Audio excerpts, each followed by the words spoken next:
Chers frères et sœurs, bonjour.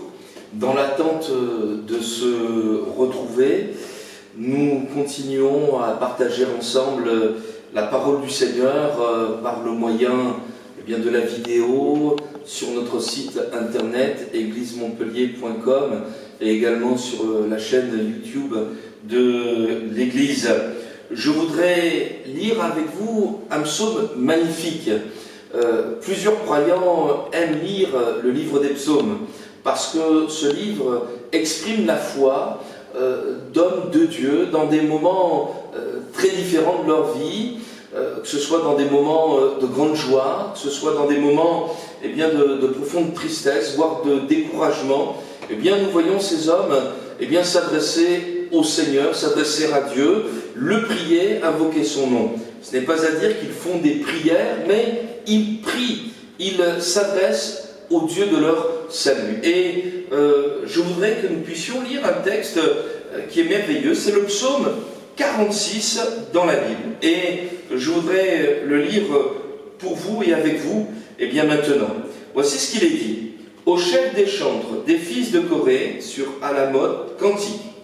Dieu est pour nous un refuge et un appui, un secours qui ne manque jamais dans la détresse.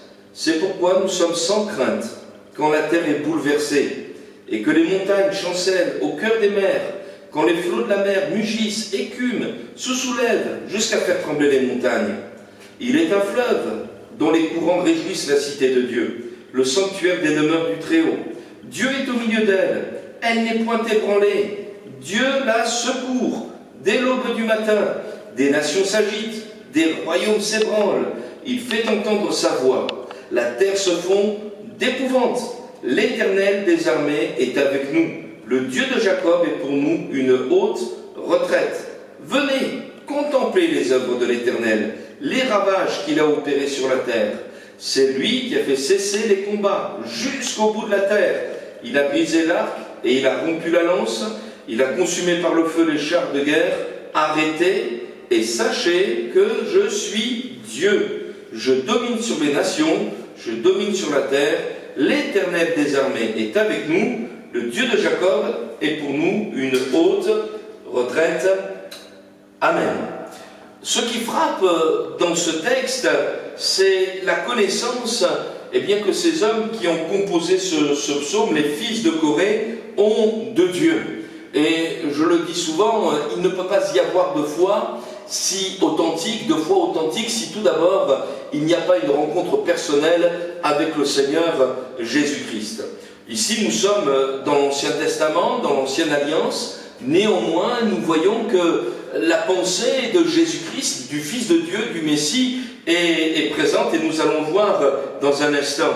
Je voudrais simplement rappeler que le but des Écritures, Ancien Testament, Nouveau Testament inclus, est de nous annoncer la bonne nouvelle de Jésus-Christ, à savoir que nous pouvons être sauvés par pure grâce, car Dieu nous aime. Le point que je voudrais aborder avec vous, bien sûr, est de connaître Dieu et de savoir qui est ce Dieu qui nous aime et ce qu'il est capable de faire. En lisant ce texte, vous voyez que ces fils de Corée qui ont composé ce psaume parlent de Dieu d'une façon tout à fait intelligente. Ils disent ceci, mais Dieu est pour nous un refuge et un appui, un secours qui ne manque jamais dans la détresse. Nous voyons que les termes qui désignent Dieu sont très définis. Il nous est parlé d'un refuge, d'un appui, d'un secours et qui ne manque jamais dans la détresse. Et nous voulons comprendre une chose, c'est que notre premier point est de rencontrer, de faire une rencontre personnelle avec Dieu. Ces fils de Corée, qui étaient-ils? La Bible nous parle de leur ancêtre dans le livre des Nombres, au chapitre 16.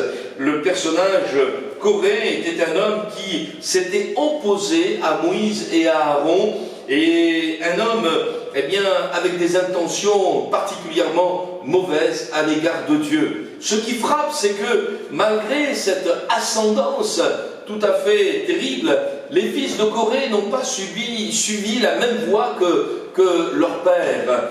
Cela me fait penser à notre humanité. nous sommes tous issus d'Adam et Ève qui ont plongé le monde dans le péché. Et nous voyons que le salaire du péché, c'est la mort. Mais ce n'est pas parce que les générations avant nous sont rendus esclaves du péché que nous-mêmes, nous devons continuer dans ces mêmes voies. Nous pouvons découvrir la grâce de Dieu manifestée en Jésus-Christ. Le don gratuit de Dieu, c'est la vie éternelle en Jésus-Christ. Et ce qui frappe donc pour ces fils de Corée, c'est que malgré qu'ils aient eu des ancêtres particulièrement rebelles aux choses de Dieu, eux n'ont pas suivi la même voie. Ils ont voulu découvrir quelque chose d'autre. Et en Dieu, ils ont trouvé celui qui est le secours, le refuge, l'appui. Il y a vraiment également l'image de la grâce de Dieu, de celui qui ne fait pas payer aux hommes leur faute s'ils se repentent. Celui qui veut sauver, celui qui veut donner un nouveau départ. Et peut-être que quelqu'un au milieu de nous, quelqu'un qui regarde ce message, soupire après un nouveau départ, changer de vie. Ça a été possible pour les fils de Corée. Cela est possible pour vous également, parce que Dieu vous aime. Dieu ne veut pas que vous périssiez. Et c'est pour cela qu'il a donné son Fils, Jésus-Christ, afin que vous ne périssiez pas, mais que vous ayez la vie éternelle. Dieu n'est pas un homme, mais Dieu s'est fait homme. Il a donné sa vie, il a donné Jésus-Christ. Et Jésus est Dieu fait homme, qui est mort pour nos péchés, mais qui est ressuscité. Nous le verrons dans quelques instants. Je disais tout à l'heure, c'est vrai, ces hommes parlent de Dieu d'une façon définie. Ils n'emploient pas n'importe quel mot pour parler de Dieu. Ils parlent du Dieu très haut, ils parlent du Dieu de Jacob, ils parlent de l'Éternel des armées. Ces termes aussi nous apprennent beaucoup de choses sur la personne de Dieu. Le Dieu très haut, nous parle de celui qui est au-dessus de toute cette création. Ça nous parle d'une sagesse qui surpasse toute la sagesse des hommes. Et combien dans les moments dans lesquels nous traversons, nous avons besoin de savoir que tout est sous le contrôle de Dieu. Il nous est bien dit ici que des nations s'agitent, des royaumes s'ébranlent, mais Dieu règne. Et je voudrais que vous puissiez garder ces choses dans votre cœur. Il nous est parlé du Dieu de Jacob également. Cette phrase est absolument extraordinaire. Parce que pour ceux et celles qui connaissent la Bible, le Dieu de Jacob, c'est celui qui a changé la vie de Jacob. Jacob, ça signifie le menteur, le trompeur. Et Dieu a changé sa vie. Il est devenu Israël, le vainqueur selon Dieu. Et nous voulons comprendre encore une fois que ce Dieu très haut, qui a tout sous son contrôle, veut nous parler à nous, faibles créatures, changer nos vies par son amour. Un homme de la Bible, parlera de la grâce de Dieu et dira, mais c'est cette grâce qui me suffit. Et puis il est l'Éternel des armées. L'Éternel des armées, c'est un terme un peu martial, c'est un terme de combat. Ça nous montre que, même si nous savons que Dieu, maîtrise toutes choses, qu'il s'adresse à nous comme étant le Dieu de Jacob, qui veut nous faire grâce de nos péchés, l'Éternel des armées nous parle du fait qu'il est avec nous dans les combats que nous avons à rencontrer sur cette terre. Parce que ce n'est pas parce que nous avons rencontré Jésus-Christ que nous voulons marcher avec lui, que nous serons mis à part pour rencontrer toutes sortes de problèmes. Non, nous voulons comprendre une chose, c'est que un chrétien, un croyant rencontre de l'adversité. D'ailleurs, l'apôtre Paul dira ceci, tous ceux qui veulent vivre pieusement Jésus-Christ, seront persécutés. Et l'adversité fait partie de la vie des chrétiens, des chrétiennes.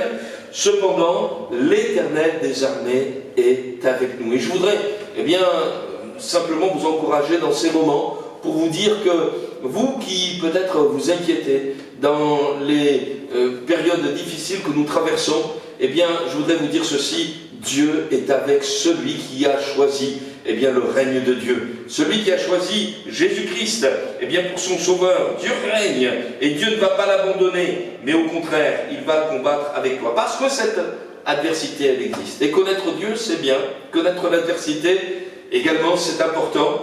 Et nous voyons dans ce psaume eh bien, que ces fils de Corée eh bien, ne vivaient pas dans une illusion. Ils ont compris que la terre était bouleversée. Il nous est parlé des flots de la mer qui mugissent, qui se soulèvent jusqu'à faire trembler eh bien, les montagnes. Souvent, le peuple d'Israël dans l'Ancien Testament est comparé à une petite île, un îlot, au milieu d'une mer déchaînée. Et parfois, l'enfant de Dieu, l'Église, voire même de Jésus-Christ, peut se comparer à cela, eh bien, comme une embarcation, un îlot, eh bien, placé au milieu eh bien, des océans furieux, un monde eh bien, rebelle au Seigneur, un monde perpétuellement agité dans l'inquiétude, eh bien, qui est bouleversé et qui eh bien, se trouve eh bien, sans aucune stabilité, comme une mer déchaînée. Quelle violence eh bien, peut provoquer des séismes, des tempêtes. Savez-vous que lorsque le tsunami a frappé le monde en 2003 dans l'océan Pacifique, l'axe de la Terre eh bien, a pivoté suite à ce séisme. Et nous comprenons que parfois des tempêtes dans nos vies peuvent nous faire pivoter, nous bouleverser, nous faire perdre toutes sortes de repères. Mais je voudrais vous dire ceci, ces hommes savaient qui était Dieu. Il était et il est et il reste un refuge, un appui, un secours qui ne manque jamais dans la détresse. Ces trois termes sont extrêmement importants parce qu'ils définissent la nature eh bien, de l'aide, du salut que Dieu veut nous apporter, quelle que soit la situation eh bien, que nous pouvons traverser. Il nous est dit ceci, que Dieu est pour nous un refuge. Pendant des années, j'ai pu servir le Seigneur dans cette belle région de la Haute-Savoie, ce département de la Haute-Savoie, et les refuges de haute montagne sont extrêmement importants. Parfois, des randonneurs se sont perdus et n'ont pas pu atteindre le refuge. Et en haute montagne, les températures, même en été, chutent brutalement. Et ne pas atteindre le refuge, c'était comme eh bien, perdre la vie. Le refuge est essentiel, il faut l'atteindre. Et le refuge a aussi cette caractéristique magnifique, c'est qu'une fois qu'on est à l'intérieur, on est sauvé, on est en sécurité. Même si les vents soufflent à l'extérieur, même si c'est la tempête, mais parce qu'on est à l'intérieur du refuge, eh bien, on échappe au danger, on est en sécurité. Je voudrais vous dire que Jésus a pu dire « Demeurez en moi ». Jésus-Christ est venu pour nous offrir un plein salut, nous recouvrir de sa justice. Vous savez, l'Écriture nous dit que lorsque Jésus a donné sa vie à la croix, eh bien, il s'est chargé de nos péchés. Je voudrais prendre l'image d'un paratonnerre. Le tonnerre tombe sur ce paratonnerre, il attire la foudre et ainsi protège eh bien, les habitants de la région des méfaits de l'orage. Le salaire du péché, c'est la mort. Par sa mort à la croix, Jésus a pris le châtiment qui nous donnait la paix. Il était ce paratonnerre. Il nous a eh bien, protégés eh bien, des conséquences de nos péchés. Il est mort, mais non seulement il est mort, il est ressuscité. Parce que la mort ne pouvait pas le retenir étant sans péché. Et Jésus nous dit, demeurez en moi, venez à moi, entrez dans ce salut, entrez dans ce refuge, soyez recouverts par sa justice. Le sang de Jésus nous purifie de tout péché. Entrez dans cette vie nouvelle, entrez par cette porte étroite dans laquelle vous entrerez dans ce refuge. Repentez-vous de vos péchés. Ne croyez pas que Dieu vous repoussera, mais il vous aime et il veut que vous changiez de mentalité, que vous compreniez que oui, il vous aime, mais pour que vous entriez dans son salut, il faut être lavé, purifié de tout péché. Et Jésus vous aime. Il a donné sa vie pour que vous ne périssiez pas, mais que vous ayez la vie éternelle. Dès lors, il y a une assurance merveilleuse. Nous savons, la Bible le dit, le ciel et la terre passeront, mais les paroles du Seigneur ne passeront pas. Je sais qu'un jour je serai avec lui parce que je suis entré dès maintenant dans ce refuge. Pourquoi ne pas le faire? Pourquoi ne pas entrer? Le monde ne va pas t'apporter de refuge. Le monde ne va pas, te proposer un refuge pour sauver ton âme. Mais pourquoi aujourd'hui ne pas, entrer dans ce refuge et te dire, mais quoi qu'il arrive, je suis en sécurité. Vous savez, dans un refuge, il y a la paix, parce qu'il y a la présence de Dieu. Il y a la présence de Jésus. Oh, qu'elle est belle, cette paix qui surpasse toute intelligence. Parfois, les enfants, aiment se retrouver dans la chambre des parents lorsqu'il y a un peu de bruit dehors, qu'il pleut, qu'il y a du tonnerre, et ils se sentent en paix, ils se sentent à l'abri. Nous avons un Père Céleste qui nous a proposé un refuge, c'est Jésus-Christ. Entre dans ce salut, découvre cette paix merveilleuse. Et puis, il nous est parlé également de Dieu comme étant, un appui. Alors un appui, c'est quelque chose qui nous permet, de progresser malgré le fait que, on soit fragilisé. Je m'appuie, j'ai un appui, par exemple, cette Bible que je tiens ici, elle repose sur cet appui qui est ce pupitre, elle ne tombe pas. Et un appui, ça nous permet de ne pas tomber, de rester debout. Vous savez que, je reprends la terminologie biblique, il nous est parlé du monde comme une mer déchaînée, mais personne ne peut s'appuyer sur l'eau, on coule, et ce monde est ainsi, on ne peut pas s'appuyer sur lui, et surtout dans les moments dans lesquels nous sommes. Mais Dieu, lui, est véritablement un appui, il est celui sur lequel tu peux t'appuyer, tu peux lui faire confiance, parce qu'il ne change pas, ses paroles sont oui et amen. Il est véritablement un appui pour celui qui se confie en lui. Et combien de fois nous l'avons expérimenté, nous trouvons dans des moments difficiles, peut-être même de tension intérieure, de peine, de tristesse, et nous avons prié le Seigneur, nous avons ouvert sa parole, et un mot a suffi pour nous consoler. Je voudrais simplement vous donner ce témoignage de ce couple de personnes âgées qu'un jour je suis allé visiter. C'était une visite qui n'était pas prévue, et ce couple, lorsqu'il m'a accueilli, était en larmes. Il voulait me téléphoner, mais il n'avait pas osé déranger le pasteur.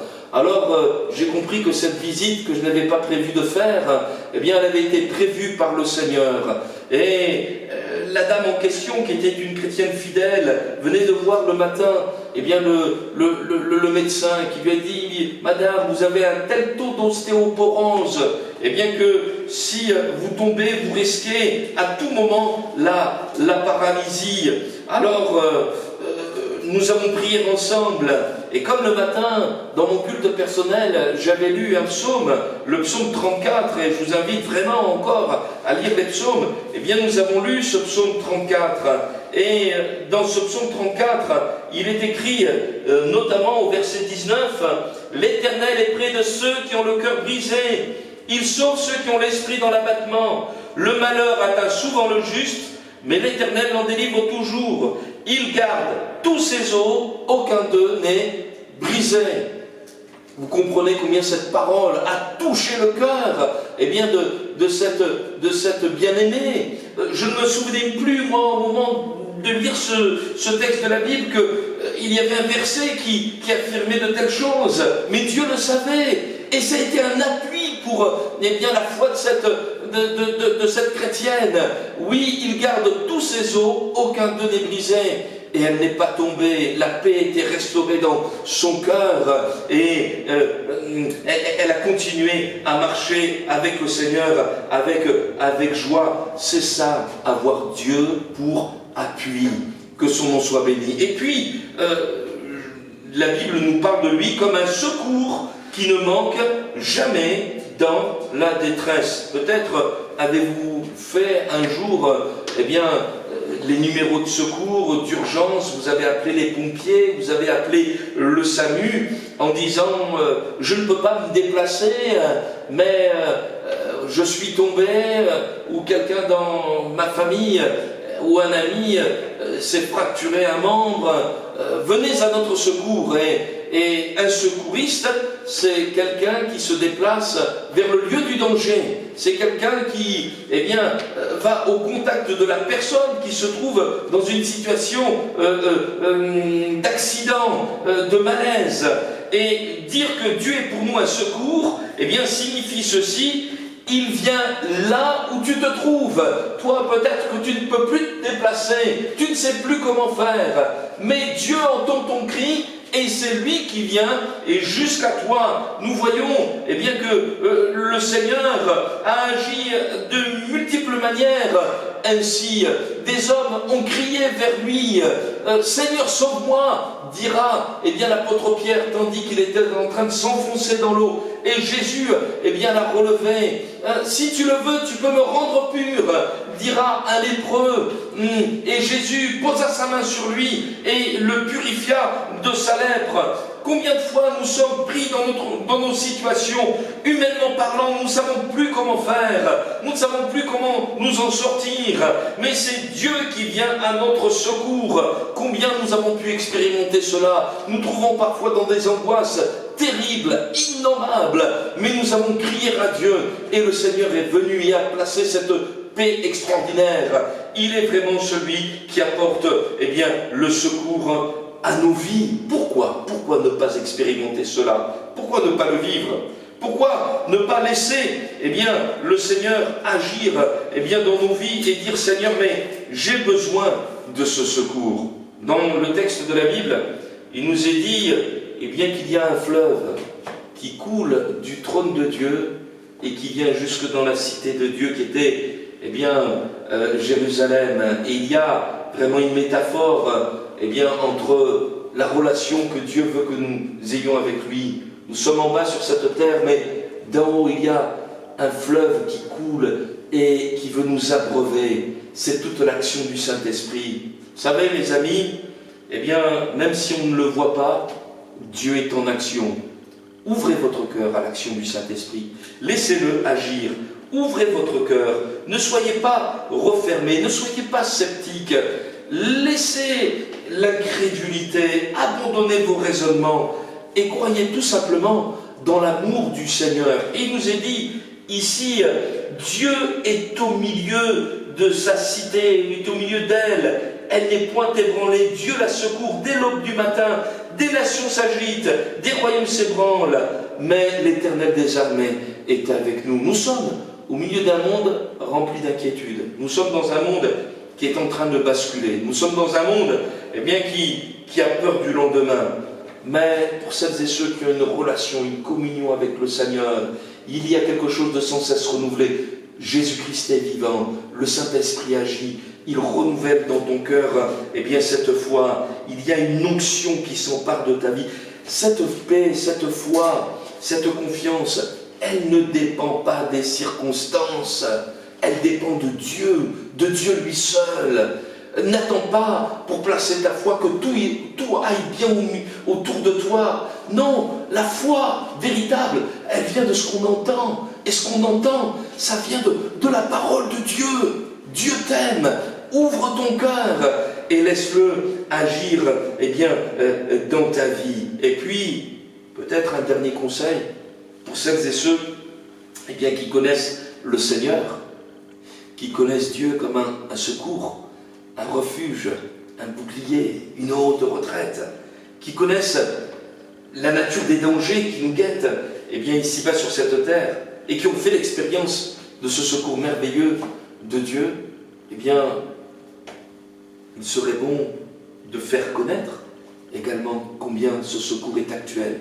Tant d'hommes et de femmes sont dans l'angoisse à l'heure actuelle. Ils ont besoin de rencontrer Jésus-Christ.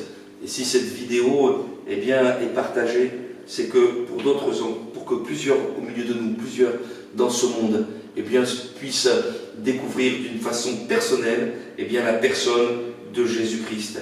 Priez-le, ouvrez-lui votre cœur, confessez-lui vos péchés, croyez dans son amour et dans son salut, et vous le verrez lui-même agir. C'est une réalité. Jésus-Christ est vivant. Que Dieu vous bénisse et à très bientôt.